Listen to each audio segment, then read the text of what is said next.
तो चलिए दोस्तों, आज के इस चैप्टर को शुरू करते हैं। एक बिजनेसमैन जिंदगी की लहरों में डूब जाता है और हम खुद भी इस जीवन में बिजनेस ही कर रहे हैं। हम कम देकर ज़्यादा लेने का बिजनेस कर रहे हैं और प्यार इसका ऑपोजिट है। प्यार होता है सब कुछ दे देना और इसके बदले में कुछ ना लेना। हमारा लिमिटेड दिमाग हमेशा बिजनेस करना चाहता है खुद की ज़िंदगी के साथ। हर रिलेशनशिप में तुम देखोगे लोग ज़्यादा मांग रहे हैं और जितना भी वो दे रहे हैं वो भी इस इच्छा से है कि देने से आगे जाकर और मिले, और सभी को लगता है कि उन्होंने काफ़ी दिया है। किसी भी रिलेशनशिप्स में सभी को लगता है कि उन्होंने अपने रिलेटिव्स, फैमिली, दोस्त इनके लिए बहुत किया है, इसलिए उनका मुझ पर प्यार होना चाहिए।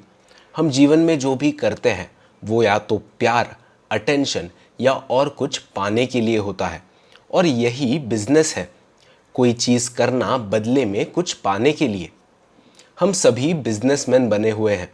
हमें या तो कोई मटेरियल गेन चाहिए या कोई स्पिरिचुअल गेन, और इन्हीं चीज़ों को पाने की लहरों में वो बिजनेसमैन डूब जाता है। जब जब तक तुम खुद को जान नहीं जाते, तुम इन सारी बाहरी चीज़ों में खुशी ढूंढते हो। अब इस खुशी का ओरिजिन कहाँ है ये तुम नहीं जानते। तुम सोचते हो कि बहुत सारे गुलाब जाम खाने से तुम खुश हो जाओगे, पर ज़्यादा से ज़्यादा तुम कितने गुलाब जाम खा लोगे?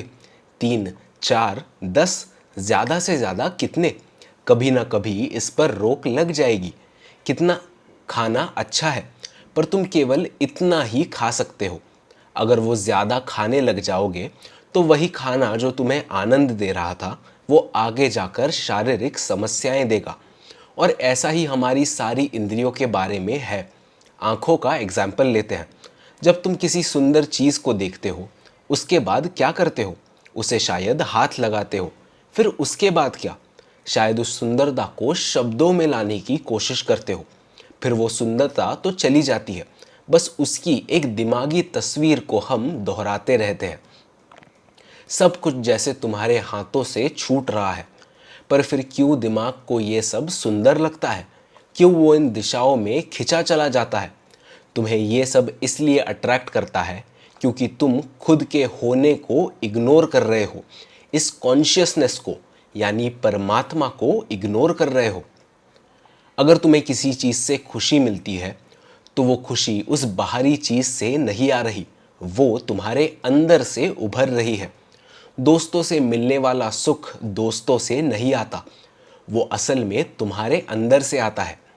जिस भी चीज़ को तुम पसंद करते हो, चाय हो या कॉफ़ी हो या कोई खाना, उसे टेस्ट करते ही जैसे तुम्हारा हर एक सेल एक्टिव हो जाता है, और उस वक्त तुम्हारे मन की स्थिति एकदम हल्की होती है।